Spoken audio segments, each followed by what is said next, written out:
Buenos días, chicos. Vamos a comenzar el día de hoy. Nada más permítanme unos segundos en lo que carga la presentación. Recuerden que estábamos terminando de revisar lo que era el caso, perdón, el caso clínico. Y pues parte del objetivo de la asignatura en sí es que el alumno adquiera las competencias para el poder establecer un manejo dietético adecuado, sobre todo aquí puntualizando en lo que son las patologías digestivas. Sin embargo, antes de que fuera posible llegar a ese punto de hablar de una prescripción muy puntual de qué alimentos son permitidos, o qué alimentos deberíamos de evitar, o más bien por cuánto tiempo, es importante que ustedes adquirieran el conocimiento de cómo se calcula una dieta, desde hablar de los requerimientos energéticos hasta puntos muy importantes como el cómo lo van a distribuir, ¿no? Entonces, aquí va la primera sugerencia, ahorita que ya se van de vacaciones y bueno, lo importante es que festejen, pero la primera sugerencia es el libro que ustedes tienen en Classroom, el de Claudia Asensio Peralta, de Elementos Fundamentales para el Cálculo de las Dietas. Es un excelente libro que les va diciendo punto por punto, entonces repásenlo sobre todo para esta parte de cómo ir distribuyendo la energía, los macronutrientes, dentro de lo que es el cuadro dietosintético, el ejercicio que hacíamos, para que lo afiancen un poquito más. Ese es el primer puntito. El segundo puntito que les voy a sugerir igual es que vayan familiarizándose con los alimentos que están, por ejemplo, en el Sistema Mexicano de Alimentos Equivalentes para pacientes con enfermedad renal, sobre todo pues ubicando brevemente, no es que se lo sepan de memoria, qué alimentos, qué frutas, qué verduras son altos en potasio, cuáles son altos en sodio de los alimentos de origen animal, todo eso con la finalidad de que ustedes lo vayan practicando. Igual, la tercera sugerencia es que vayan haciendo este ejercicio de la conversión miligramos de sodio a miligramos de sal de mesa para que lo puedan hacer. De hecho, un ejercicio que a mí me encanta ponérselos y no dio la oportunidad en su momento, cuando compren algún alimento ultraprocesado, por ejemplo, fritos, sabritas, y no sé, pues hay muchos.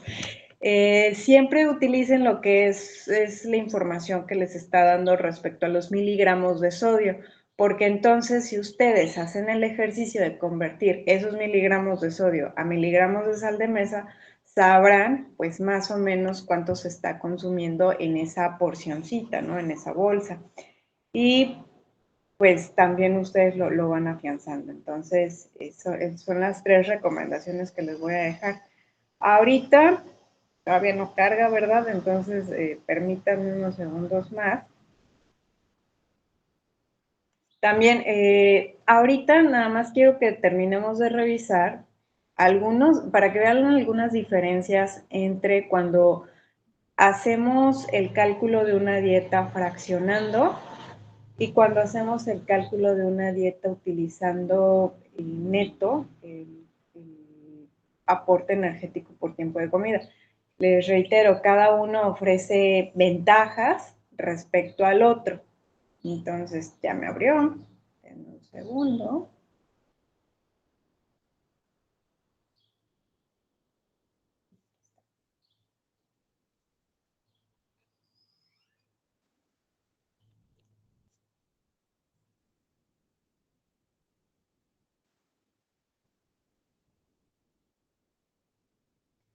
Recuerden que teníamos este Excel entonces. Me voy a regresar a esta página que ha sido la que más hemos utilizado. Y aquí, por ejemplo, lo que hice, la parte final, fue la de utilizar en Excel lo de la distribución de los grupos de los tiempos de comida. Es decir, si observan ustedes aquí la tablita, fue muy similar al ejercicio que hicimos en cuanto al fraccionamiento, nada más que aquí a mí la verdad desgraciadamente ya me es más fácil trabajar en Excel. Si lo hago a mano, sí, me encanta, pero pues tengo el formato. Entonces, cuando lo estábamos revisando, de pronto la clase pasada sí andaba medio norteada, por eso le tuve que hacer la adaptación. Pero quiero que observen, cuando hablamos de la distribución de los tiempos de comida con base al contenido energético, aquí habíamos planteado, ¿no? Por ejemplo, 750 calorías para el caso de desayuno y comida, 375 para el caso de colación y cena, perdón, colación, y 625 para el caso de la cena. Entonces, igual que ustedes, hice el ejercicio para ver, por ejemplo, cómo podían quedar las distribuciones y aquí se me pasó a comentarles la clase pasada y antepasada un tip. Cuando ustedes ya hayan hecho la distribución de los equivalentes, es muy importante que observen aquí lo del porcentaje de adecuación. Recuerden que un porcentaje de adecuación bueno es pues más o menos, más o menos 5 a 10%. Entonces, siempre les hago la sugerencia de que traten de que sea más o menos 5% para que no quede como tanta la dispersión. Aquí, haciendo nada más rápidamente de estos ejercicios que hacía, pues más o menos, ¿no? Poquito más, poquito menos. Por ejemplo, hay algunos tiempos que quedan un poquito sobrados y hay otros que me quedan justos, pues es normal, no pasa nada. Y otra cualidad, aquí, este es el ejemplo del fraccionado, que la clase pasada lo que hacíamos era como poner el ejemplo, ¿no? Les decía que no es correcto ahorita que lo hayamos hecho en Excel, porque Excel maneja datos numéricos, no es para hacer cuentas. Entonces ahorita nos quedó espantoso el ejemplo en esta parte, pero les quiero hacer el comentario en la colación. Si recuerdan el caso de este paciente que normalmente compraba la colación, siempre tratemos de buscar aquellos tiempos de comida donde nosotros podamos colocar alimentos que el paciente pueda jugar entre el prepararlo o bien el elaborarlo. Aquí en la colación le colocaba este ejemplo de un taco de barbacoa y ojo, haciendo siempre la sugerencia de que sea la parte de la maciza, ¿no? Porque si hablamos de los gorditos, pues ya se me pasa, se migra al otro grupo de alimentos de origen animal con un alto aporte de grasa. Si ustedes consultan en el Sistema Mexicano de Alimentos Equivalentes, de barbacoa les va a poner 50 gramos. Sin embargo, aquí les paso otra recomendación. Ahorita ya les estoy dando como todos los tips que vayan tomando, ¿no? En esto que es la carrera. Siempre que ustedes vayan a comprar tacos, traten de pesar la carne que les están sirviendo, no porque vayamos a desarrollar una manía, un TOC, no, sino para que conozcan más o menos, pues, cuánto es lo que se sirve habitualmente. En el caso de los taquitos de barbacoa, se los juro, chicos, yo creo que más o menos te vienen sirviendo entre unos 25 a 30 gramos de carne por taquito. Hablando de un taco con una tortilla de tamaño normal, y el taco ni tan ni muy. Entonces aquí lo que me maneja el ESMAE queda un poquito más sobrado, no hay ningún problema si el paciente no lo cubre tal cual, el objetivo es decirle, puedes ir por esto. En el caso del taco de bistec, igual, los tacos más o menos te vienen sirviendo, les reitero, unos 25 o 30 gramos por muy sobrado. En el caso aquí le puse taco de nopales porque en la mayoría de los puestos de taquitos, bueno, no todos, pero sí un porcentaje considerable te manejan la guarnición, los básicos, ¿no? Nopal, a lo mucho rábanos, a lo mucho pepino. Aquí el objetivo es que lo tenga en consideración, sin embargo, la porción de las verduras realmente va en lo que es el cóctel de frutas, entre comillas. ¿Por qué? Porque aquí le estamos colocando, bueno, aquí le coloqué el ejemplo de jícama picada, que es una verdura que realmente se encuentra fácilmente en cualquier lugar, ¿no? Ahora, aquí otro de los tips o de las recomendaciones o de lo que se van a encontrar ustedes al momento de ya estarlo trabajando de una forma un poquito más formal, ¿no? Ya en consistencia. Cuando ustedes coloquen los ejemplos de menú, sí les recomiendo mucho que coloquen las bebidas que le van a sugerir a ese paciente, sobre todo el agua simple, ¿Por qué? Porque de pronto el paciente no lo ubica o dice, o lo pasa por alto, ¿no? Entonces, dependiendo qué es lo que estén trabajando, pero colocarlo. Y vamos a revisar nada más aquí brevemente. Aquí es mi ejemplo de la distribución de los alimentos si fuese por porcentaje de energía. Traté de que fuera como lo más similar uno con el otro, ¿no? En el sentido de decir, bueno, aquí huevito, aquí le varió un poquito. Puse un ejemplo de una torta de pollo, nada más considerando igual esta situación de que el paciente lo comprase. Entonces, aquí el objetivo siempre de un ejemplo de menú que ustedes manejen con sus pacientes es sugerirle lo que puede llegar a consumir en un sentido de, pues, engancharlo, ¿no? Ahí es como la labor de marketing. Y pues en este punto, ustedes, es importante que vayan teniendo su tablita, por ejemplo, de los alimentos, ¿no? De los equivalentes, de una manera versátil. Les decía la clase pasada, afortunadamente, pues ya hay muchísimos paquetes que te ofrecen que tú elabores la dieta y está también conveniente porque pues lo puedes vincular con el celular del paciente. Sin embargo, pues les mencionaba en su momento que si no sabemos de antemano hacer una buena dieta, entonces de pronto ahí sí, ese tipo de programas pues pueden no darte la mejor opción o la mejor sugerencia de dieta en el sentido de lo cuantitativo, de cómo te está distribuyendo los nutrimentos. Entonces, ahí es como el decirlo, ustedes ya en este punto lo saben hacer cuantitativamente bien, practíquenlo, sobre todo ahorita que no nos dio tiempo de hacer el segundo caso clínico, pero en estas vacaciones váyanlo resolviendo con las dos metodologías para que lo afiancen un poquito más todavía y pues ya en el futuro, ¿no? Más adelante en los cuatris que les quedan y si ustedes llegan a considerar estas herramientas, pues ya lo puedan comparar porque así ya les es más práctico, ¿no? Ya lo tienen más visualizado. Ahora, en cuanto a lo que les decía, otro tema importante que íbamos a revisar es el tema de nutrición, bueno, del soporte nutricio. Van a tener en otra experiencia educativa justamente todo el manejo. Sin embargo, no me gustaría que se fueran en blanco o que no lo revisáramos por el hecho de que va muy de la mano. Les decía que de pronto hay situaciones que te requieren que haya un ayuno, entonces pues tenemos que valorar. Entonces, denle un segundo ahorita a la máquina en lo que carga rápidamente.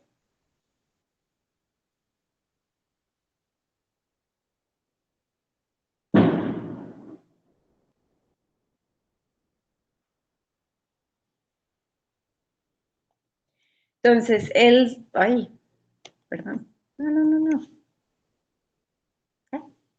listo ya.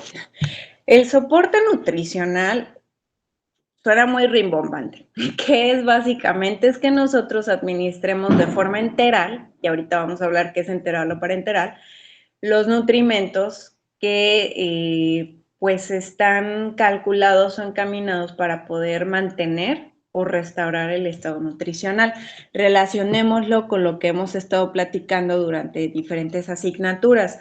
Una realidad es que el paciente cuando llega al hospital o a la clínica debemos de valorar cuál es el estado de nutrición actual, porque si está en riesgo de desnutrición y existe una situación que está requiriendo que se interne y también que requiera un ayuno, pues obviamente ese paciente, el pronóstico no va a ser muy favorecedor.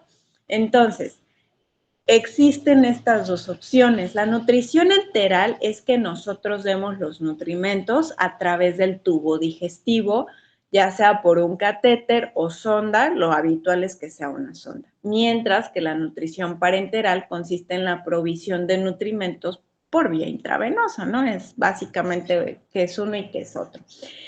Dentro de los fundamentos y criterios, aquí es cuando los pacientes no puedan comer lo suficiente para satisfacer sus necesidades durante más de unos pocos días, es importante considerar estas estrategias. Entonces, si lo relacionamos con las patologías del tubo digestivo, ¿qué pasa? Muchas veces, sobre todo cuando hablamos de las enfermedades inflamatorias intestinales, pues muchas veces si se hace una intervención, representa un riesgo porque o sea, posterior a la intervención, esos días el paciente no puede consumir algo o esté imposibilitado. O también tan es así un caso, una situación de una enfermedad que quizá no sea tan grave, pero esto en un paciente pediátrico o en un adulto mayor, pues sí me puede hacer necesaria este tipo de estrategia, ¿no? De hablar del soporte nutricio. Entonces, el uso de la vía intestinal, recuerden que siempre va a ser el preferido porque por ahí platicábamos en su momento en fisiopatología que la vida de las vellosidades intestinales, recuerden que es súper corta, de 3 a 5 días. De hecho, es de las células que tienen un recambio rápido, ¿no? Dentro de nuestro cuerpo. Yo no puedo decir lo mismo de un eritrocito porque su vida es muchísimo más larga, 120 días. Y ni se diga, por ejemplo, de la vida que tiene un osteocito o un osteoblasto, porque pues también es completamente diferente. Entonces, en virtud de este recambio tan rápido, debemos de cuidar el aporte que sea por bien enteral. ¿Por qué? Porque entonces ahí se va a beneficiar el paciente, no se pierden las propiedades o las actividades que lleva normalmente el tubo digestivo y también la parte de las secreciones no se ve afectada. Ahora, en el caso de pacientes que sea la razón que sea, si hablemos de la nutrición parenteral, pues tampoco es menos deseable porque al final de cuentas ayuda, ¿no?, a restablecer o mantener un estado nutricional óptimo. Entonces, otra realidad que nos toca mencionar es que de pronto no todo está disponible en el lugar del que estemos hablando. Es decir, de pronto los métodos de acceso al intestino delgado para una nutrición enteral pueden no estar disponibles en la clínica o en el hospital o en donde estemos hablando. En esa situación, pues, ¿qué va a pasar? La nutrición parenteral será la única opción. O viceversa, ¿no? Si de pronto no se puede dar nutrición parenteral porque no se cuenta con el equipo, con el profesional, pues se hace a través de la nutrición enteral, ¿no? Entonces es importante ir como adaptándonos, todo encaminado para lograr alcanzar las necesidades energéticas, proteicas, principalmente del paciente, porque es algo clave. Y existe también la nutrición de transición, que es pues justamente esta provisión del apoyo nutricional de uno o más métodos. Yo puedo tener nutrición normal por vía oral, pero complementada con la nutrición parenteral. Entonces, reitero, existen ventajas, ¿no? Siempre va a ser preferible preservar la vía intestinal. Sin embargo, eso no quiere decir que sea menos deseable la nutrición parenteral. ¿Por qué? Porque existen ciertos trastornos que requieren un soporte nutricional diferente. Es decir, si yo tengo algún trastorno como disfagia, y ahorita tiene más relación, ¿no? Ya hace más sentido. A lo mejor algún traumatismo esofágico, o por ejemplo alguna cirugía digestiva que me están generando una incapacidad para comer, pues yo me puedo valer de la nutrición enteral. Igual, si tengo alguna situación como un tumor, ¿no? Habíamos hablado de cáncer en esófago, cáncer en estómago, o también tengo de pronto ahí algunas situaciones más particulares que quizás no están como muy ligadas ahorita a lo que es dietoterapia del aparato digestivo, pero que impactan, pues me pueden generar una incapacidad para comer lo suficiente o, por ejemplo, me pueden llevar a un deterioro de digestión, absorción o metabolismo. Aquí sí estamos hablando de trastornos típicos que son del aparato digestivo, gastroparesias, enfermedad de Crohn, aquí también entraría la colitis ulcerativa, el síndrome de intestino corto, pues todo esto me va a llevar a hablar justamente de la nutrición enteral. Ahora, En el caso de otros trastornos también que hemos revisado, el trastorno el síndrome del intestino corto, o por ejemplo una enfermedad intestinal inflamatoria grave, reitero, enfermedad Crohn, colitis ulcerativa, cualquier isquemia del intestino delgado, incluso diarreas o vómitos que no sean tratables para el tratamiento médico, relacionados al tratamiento médico, o fístulas de un alto débito, pues me pueden llevar a una incompetencia digestiva, pero ahí yo ya me voy a apoyar principalmente de la nutrición parenteral. ¿Por qué? Porque digestivamente el aparato encargado no lo puede hacer, está imposibilitado. Y también, si tengo alguna situación que me lleve a una mala tolerancia o accesibilidad enteral, básicamente se va a traducir ¿en qué? En que me voy a apoyar de la nutrición parenteral, ¿no? Ahora, en cuanto a la nutrición enteral, pues normalmente se coloca una sonda, es lo más habitual. Les decía que por ahí puede ser con un catéter, por ejemplo, si existe alguna particularidad del paciente, pero siempre se va a hablar o lo que van a encontrar es pues saber cuál es la localización de la administración de nutrimentos y el tipo de dispositivo de acceso central. Entonces, para responder de qué depende la selección del acceso, pues en primer lugar, cuánto tiempo se va a necesitar, ¿no? Ahorita lo vamos a revisar, ¿no? Pero hablamos básicamente de semanas. La otra, ¿cuál es el nivel de riesgo de aspiración o bien que se pueda desplazar la sonda? Les voy a poner un ejemplo. Si el paciente está comprometido, o sea, por la posición en donde esté, como deba de estar, supongamos que tiene que estar completamente acostado, ahí existe un nivel de riesgo de aspiración considerable. Entonces, podríamos decir, una sonda a través de la nariz no sería viable. ¿Por qué? Porque existe este riesgo de aspiración. Otro criterio es el estado clínico del paciente, muy importante. Otro es la presencia o la ausencia de la digestión y absorción normal, dependiendo cuál es la fase afectada o la secreción que puede estar afectada. Por ejemplo, si hablamos de algo que esté afectando la secreción de bilis, ¿no? También la anatomía del paciente, ¿a qué me refiero aquí con esto? En algunos casos puede ser que el paciente tenga un exceso de tejido adiposo y de pronto la colocación de la sonda no sea posible. Y bueno, se los voy a poner con un ejemplo, un escenario muy, muy dramático. Por ejemplo, ya se me ocurrió. Van a decir, ay, ni se la pasa viendo tele. En el caso de estos programas de kilos mortales, o por ejemplo, en paz descanse Manuel Uribe, que era el hombre de media tonelada, pues son personas muy, muy grandes. Entonces, de pronto, como que requiere cierto médico ya muy experto, muy instruido, muy capacitado para que el colocar una sonda sea, entre comillas, más sencillo, ¿no? Porque ya estamos hablando de alguien capacitado. Pero imagínenlo con alguien que no ha tenido como mucha experiencia, pues ese punto, ¿no? Es algo que debemos de considerar, la anatomía del paciente. Y el último es, pues, qué intervención quirúrgica esté prevista en este paciente en particular que lo requiera.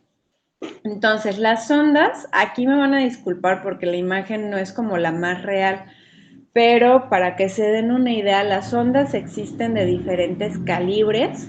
Normalmente se expresan en unidad de medida de French, así tal cual lo vemos aquí, y pueden observar que la sonda más chiquitita, el tamaño más chiquitito es el número 3 French, que en milímetros estamos hablando que más o menos es 1 milímetro. Y en este sentido, sobre todo, pues más o menos cuando hablamos de sondas de 3 hasta 12, podemos decir que son sondas de pequeño calibre, porque son muy chiquititas, son más cómodas, más convenientes en algunos casos, por ejemplo, un paciente pediátrico.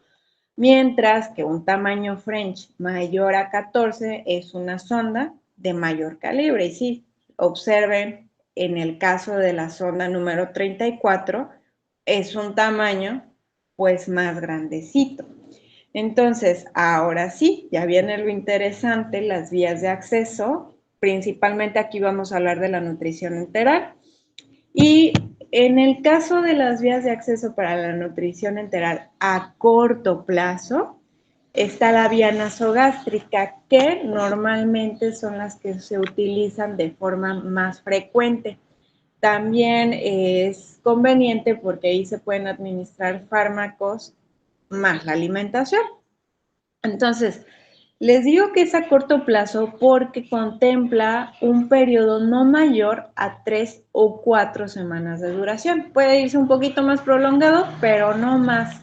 No les voy a decir de un paciente que esté con este tipo de sonda por 8 semanas porque existen ciertos riesgos. Pero puede pasar, reitero, depende de la infraestructura, el material, el personal. Entonces, la sonda normalmente se inserta pues a través de la nariz, se va encaminando hacia el estómago, entonces relaciónenlo con el tamaño de los French. Les decía, aquí en estos casos podemos utilizar lo que son las sondas de pequeño calibre. A ver, denme un segundo. Caray, ¿qué pasa aquí? A ver, permítanme.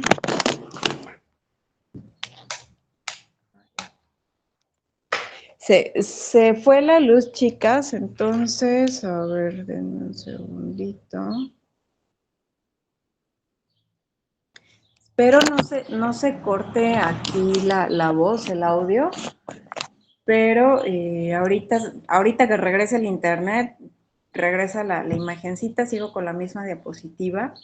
Entonces les estaba diciendo del tamaño French, ¿no? Que normalmente se utilizan estas ondas de pequeño calibre por la comodidad. En cuanto al material, normalmente las que están disponibles son de poliuretano o de silicona y pues cada una tiene un diámetro diferente. Ay, a ver, permítanme. Creo que ya me salí.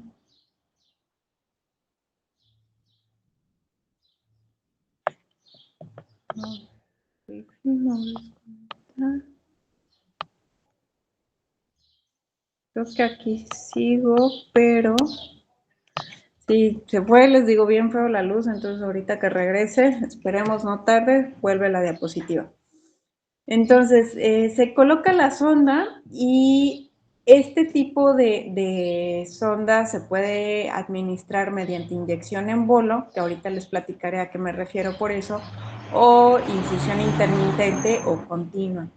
Existen algunos riesgos, por ejemplo, estenosis, es decir, como varices, reflujo, que se forme una fístula, que la posición fuese la incorrecta y que pudiese provocar alguna lesión, ya sea a nivel pulmonar, alguna lesión en la mucosa, o bien que irrite la zona de la nariz, pueda lastimar o interferir en lo que es la función normal de las cuerdas vocales, que otros, pues rinorrea, aquí son los que están, incluso úlceras o perforación. Me voy a pasar a la siguiente diapositiva, que es justamente la que habla de la vía gástrica o intestinal. En cuanto a la vía gástrica, normalmente la colocación de una sonda de alimentación en el estómago es más sencilla y consume menos tiempo que si hablamos de una sonda que se coloque en el intestino delgado. ¿Por qué? Porque tan solo pensemos, si estoy hablando de que va al estómago, pues todavía estoy hablando de un estómago que sus funciones las está realizando normal.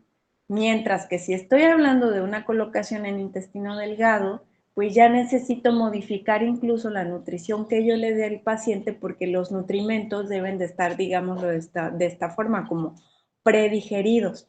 Entonces, algunas de las molestias que se pueden dar en la alimentación gástrica, ¿no? Con la sonda a ese nivel gástrico, pues es que a lo mejor hay un poquito de molestias abdominales, vómitos, diarreas, ¿no?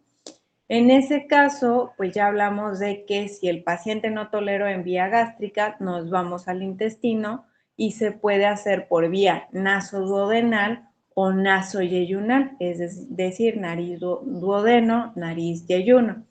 Entonces, ahí normalmente, pues reciben el nombre de dónde va hasta el punto extremo de la sonda. Y pues aquí principalmente es para este tipo de pacientes que les decía, no tolero la vía gástrica. Sí, es un poquito más delicado colocarlas. ¿Por qué? Porque requiere que se esté haciendo una orientación endoscópica para estar seguros que llegó justamente al intestino o radioscópica para asegurarnos, o bien durante una cirugía. Porque en algunos casos se puede colocar esperando que el estómago sea el que la desplace, sin embargo, esto es poco probable. Ahora, aquí les decía, corto plazo. Largo plazo ya tenemos pues las vías de gastrostomía o una yeyunostomía, que hablamos entonces de un plazo mayor de 3-4 semanas. Entonces, aquí se coloca la sonda, digámoslo de esta manera, directo, como tenemos la imagencita. Entonces, se puede hacer una gastrostomía endoscópica percutánea o una yeyunostomía endoscópica percutánea, es decir, nos vamos a basar de una endoscopía que la ventaja que tiene es una técnica no invasiva para el paciente, me permite colocar la sonda en el sitio correspondiente y pues al paciente no le va a generar molestias porque muchas veces se hace utilizando anestesia. Entonces ahí es la ventaja. Ahora en un segundito. Voy. Es que ya regresó la luz.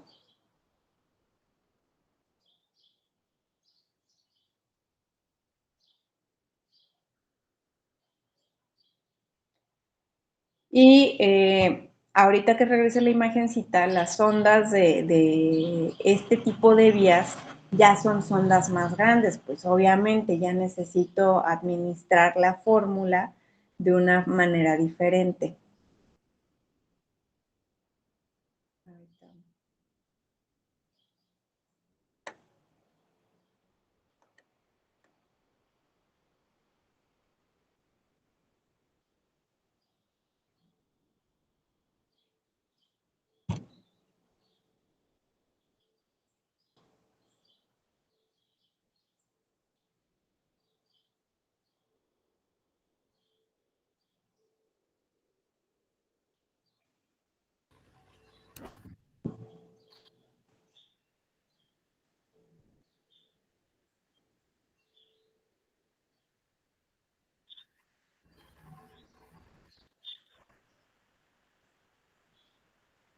Ahorita ya se va a compartir la pantallita.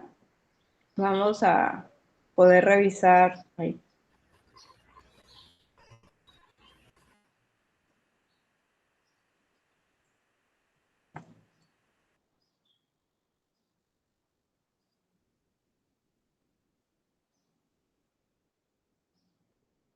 Listo, ahorita se va a compartir, vamos a ver unos segunditos, en la sonda, ¿no? En la que estamos hablando.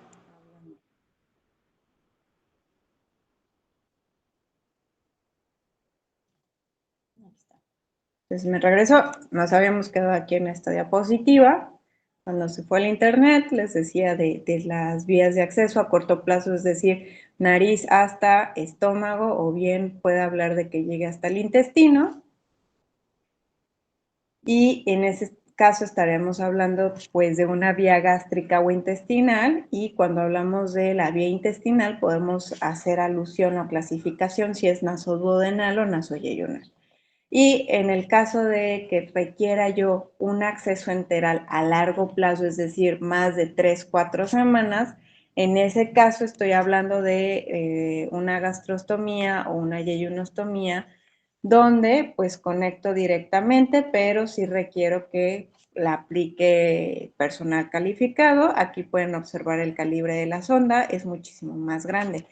Y también aquí este ejemplo, existen sondas de botón. donde el paciente pues tiene, como el nombre lo menciona, un botoncito que facilita el acceso, no requiere que esté ahí como conectado tal cual todo el tiempo. En cuanto a las fórmulas, existen diferentes tipos de fórmulas. Ahorita vamos a ver algunas cualidades que existen, pero hay muchísimos, muchísimos productos. Existen más de 75 productos en el mercado y cada día es más creciente la lista. Entonces, podemos hablar de una fórmula estándar, la cual quiere decir que normalmente pues su densidad energética, calórica es promedio, ¿no? También lo puedo clasificar, ay, no se ve la diapositiva.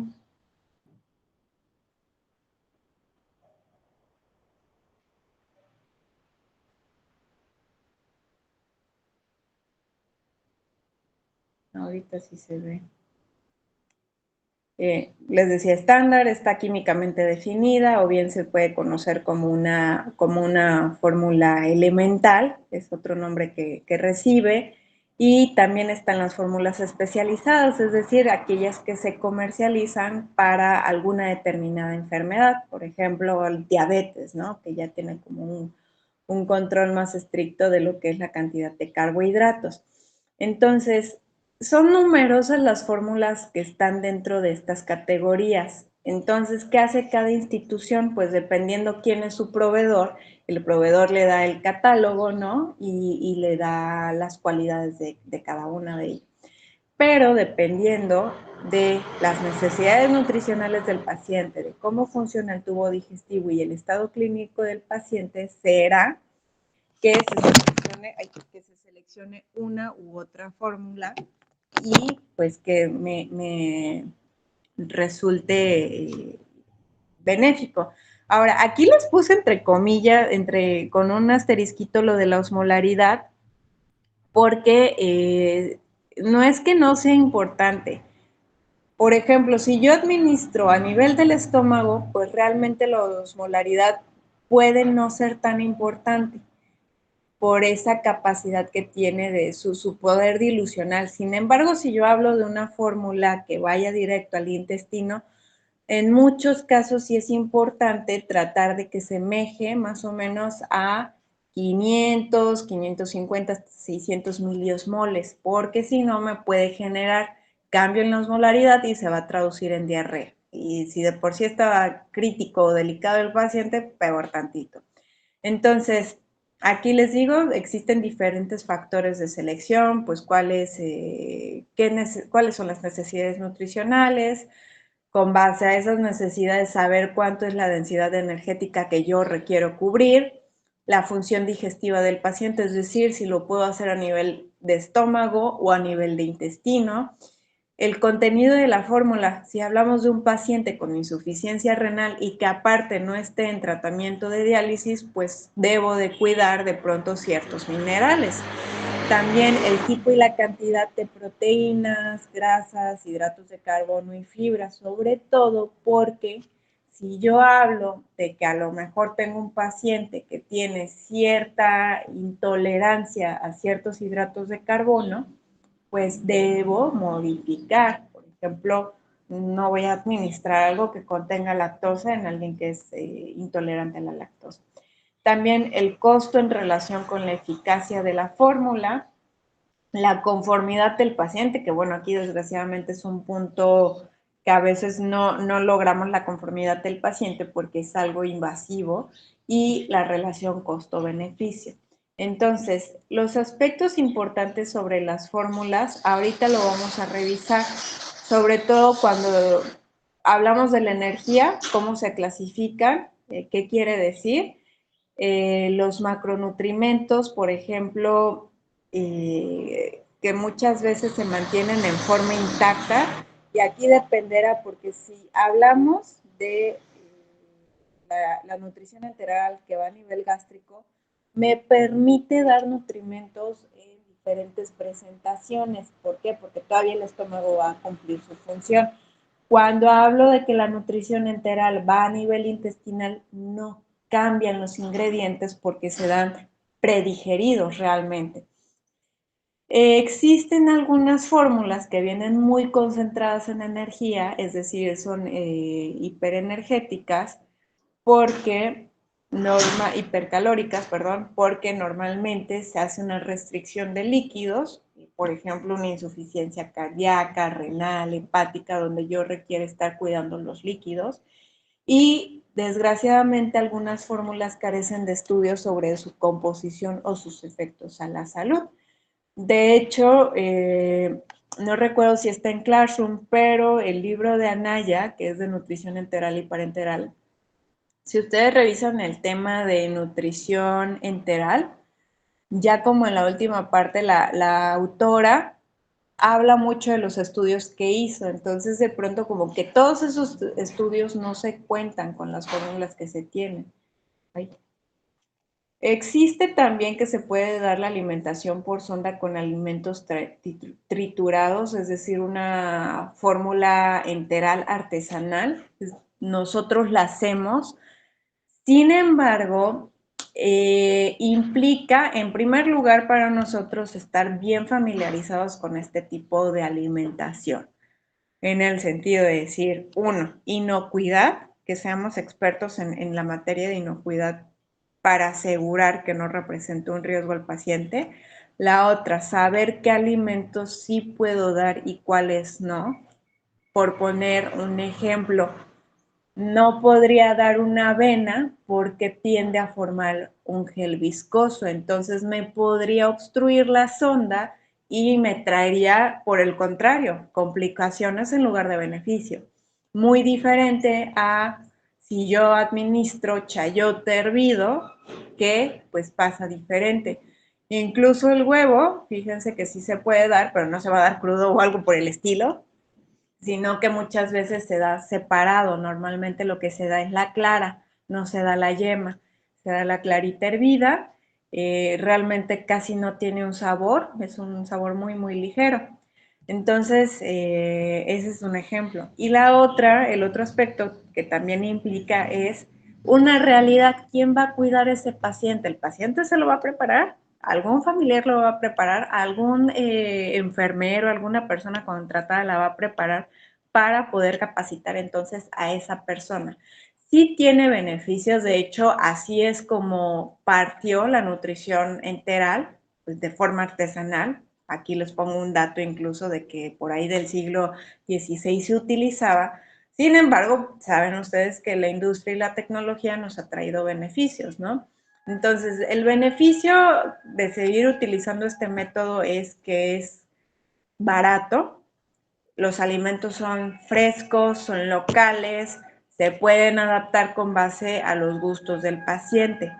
Sin embargo, no en todos los casos es posible y hasta donde yo tengo conocimiento, por ejemplo, en la institución pública ya no se utiliza, ya está, lo quitaron. No recuerdo muy bien más o menos desde cuántos años, pero sí, ya no se utiliza como antes. Les estoy hablando, por ejemplo, todavía década de los 90, del 2000, inicio, todavía se llega a utilizar. Aquí existen ciertos objetivos de este tipo de una nutrición integral utilizando alimentos triturados, artesanalmente triturados, porque, por ejemplo, yo puedo dar el aporte acorde a lo que mi paciente está requiriendo y se va a traducir en que la ganancia de peso, el crecimiento o el estado nutricional global se van a mantener bien o adaptado, ¿no? La mejoría va a ir muy bien. También aumenta el estímulo para la ingesta oral porque todavía el paciente dimensiona, ¿no? De dónde viene el alimento y también impacta en la calidad de vida, reitero, no en todos los casos es posible. Ahora, en cuanto a las fórmulas, pues se clasifican a diferentes, dependiendo la energía, pero podemos decir que una fórmula es isocalórica o normocalórica cuando tiene más o menos una caloría por mililitro. Suelen ir de 0.8 a 1.2 calorías por mililitro o bien se expresa, bueno, no, lo normal es caloría por mililitro. Y pues más o menos se utiliza para aquellos pacientes que llegan a tener este requerimiento de 30 calorías por cada kilogramo de peso.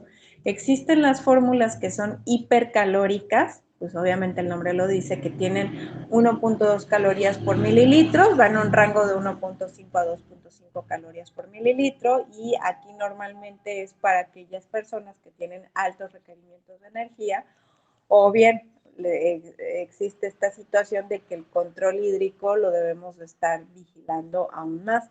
Y existen las fórmulas hipocalóricas que aportan menos de 0.8 calorías sobre mililitro en aquellos pacientes donde a lo mejor el gasto energético no esté como comprometido.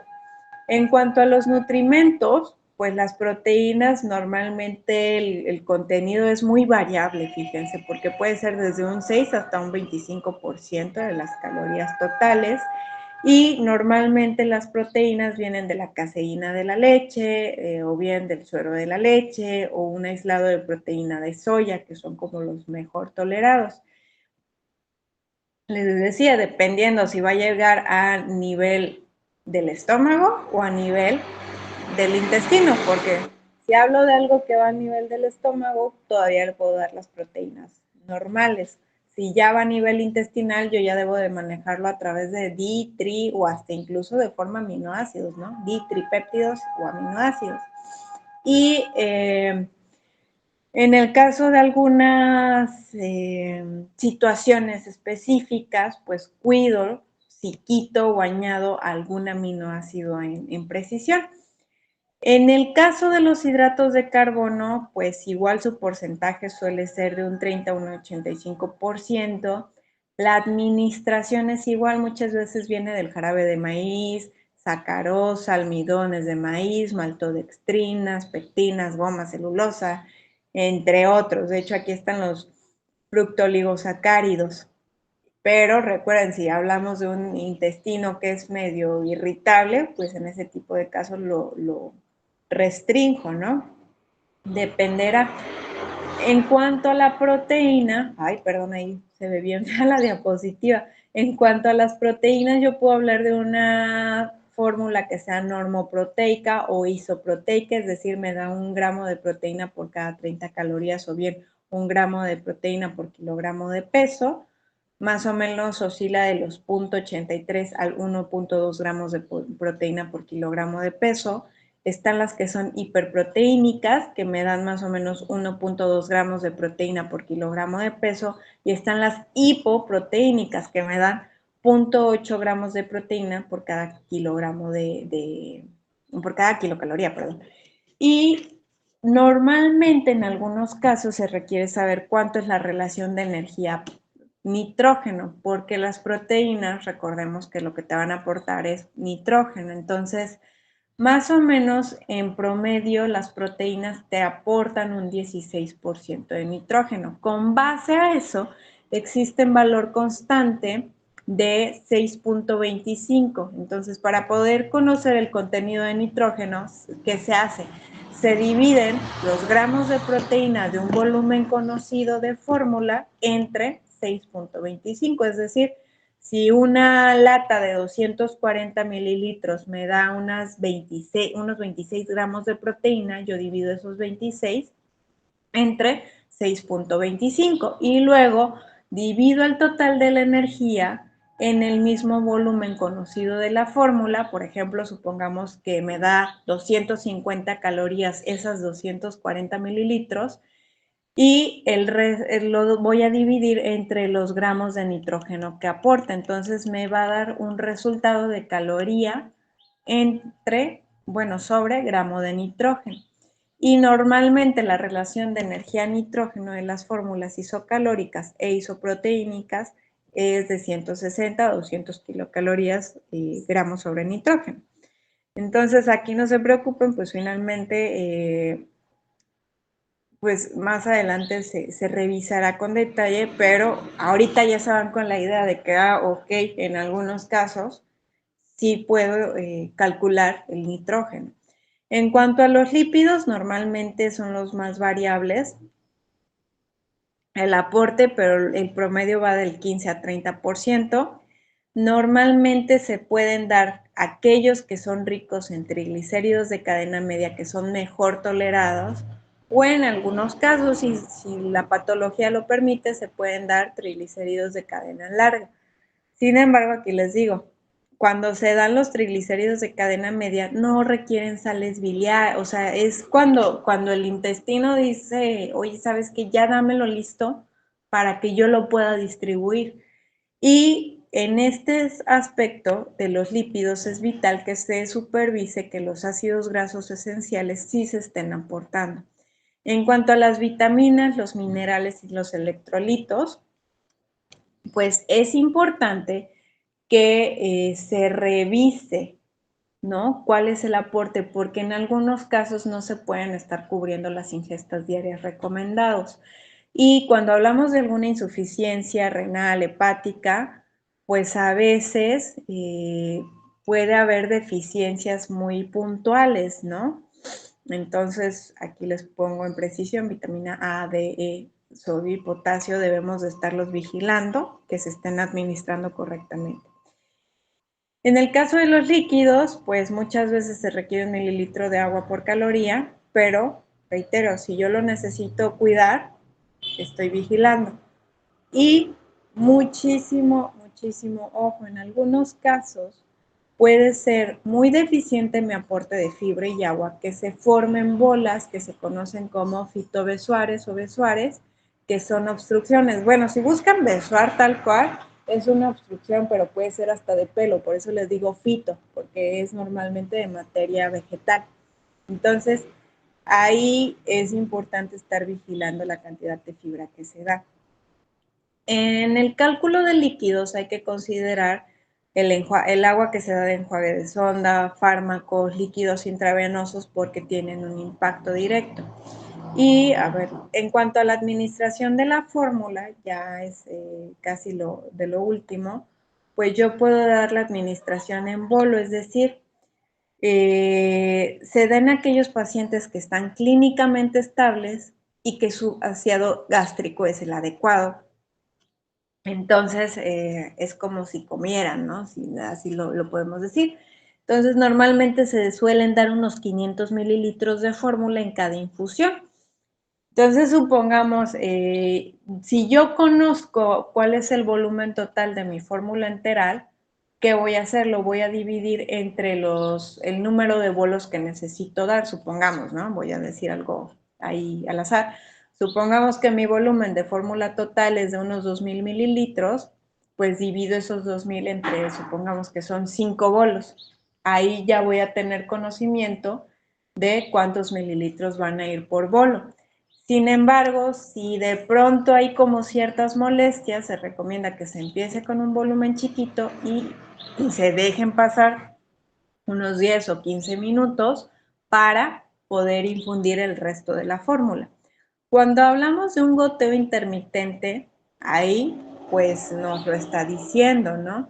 Un goteo intermitente normalmente requiere que se esté dando de forma constante, o bien existen bombas que te van dando la alimentación de forma constante. Entonces, se da más o menos en aquellos programas de alimentación entre 4 a 6 veces al día y tiene una duración establecida. A lo mejor voy dando un goteo de tal manera que en 60 minutos ya acabó.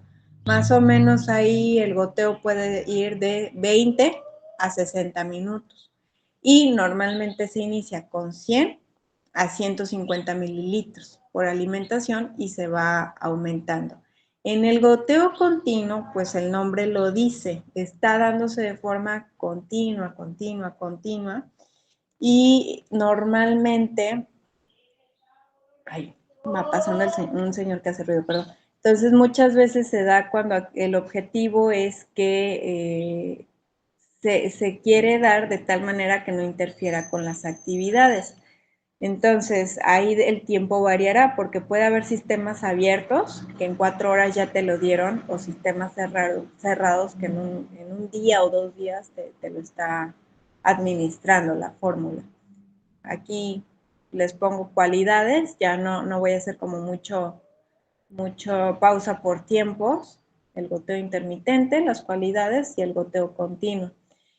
Ya por último, el control del paciente que tiene nutrición enteral, es importante que conozcamos cuáles son las molestias abdominales que se estén presentando. Les decía, el grado en el que se esté administrando al paciente la nutrición enteral es algo vital. ¿Por qué? Porque si no se puede aspirar y es algo que queremos evitar. También el cambio del contenedor y el sistema de alimentación. Les ponía el ejemplo de la nutrición enteral artesanal, pero también están los sistemas cerrados donde se tienen que, o sea, se da, no se abre, no se manipula para mantener la inocuidad. También hay que estar vigilando cómo es el control de los líquidos. Si existe recopilación del residuo gástrico, pues evaluar cuál es el volumen del residuo gástrico. Sobre todo recuerden cuando hablábamos de resecciones intestinales o cuando se hacían ahí algunos procedimientos, fístulas, ¿no? Que se estaba recopilando el volumen del residuo gástrico. Siempre evaluar el estado de edema o deshidratación. Si en un paciente normal se hace, pues en este tipo de pacientes aún más. Cómo son las heces, sobre todo, o bien si es residuo, ver cómo es la consistencia. Vigilar el peso para evitar el riesgo de desnutrición. Cómo ha sido la ingesta. Estar vigilando, de pronto hay algunos marcadores. Recuerden que cuando estábamos hablando de evaluación del estado de nutrición, de pronto hablábamos de que el sodio, el potasio, algunos minerales o algunos indicadores se toman, puede ser desde forma diaria. Por ejemplo, la glucosa yo la puedo estar monitoreando de forma diaria para ver que todo marche bien. Y hay algunos que los tomo semanales. Por ejemplo, la albúmina, pues cada semana, semana y media, porque tiene una sanidad considerable. Y pues aquí está, ¿no? Les digo, en especificado. Y aquí nada más para que se den una idea, ¿no? Cuando hablamos de la sonda que puede ir desde la nariz hacia lo que es el estómago, ¿no? Que es algo nasogástrico, o bien hasta el intestino, o bien yo tomo un atajo, ¿no? A través de una gastrostomía o una yeyunostomía.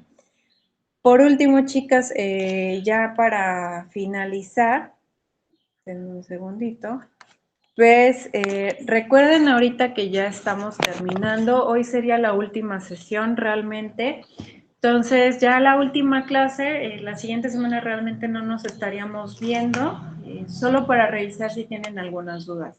Vamos a quedar de acuerdo con lo siguiente. Queda pendiente con esta materia en detalle lo que es el manual para la patología en detalle que ustedes hayan seleccionado, sea gastritis, síndrome de intestino irritable, esofagitis, cual fuere. Recuerden que los puntos están colocados en el portal de Classroom. Ahorita les voy a decir dónde está puntualmente.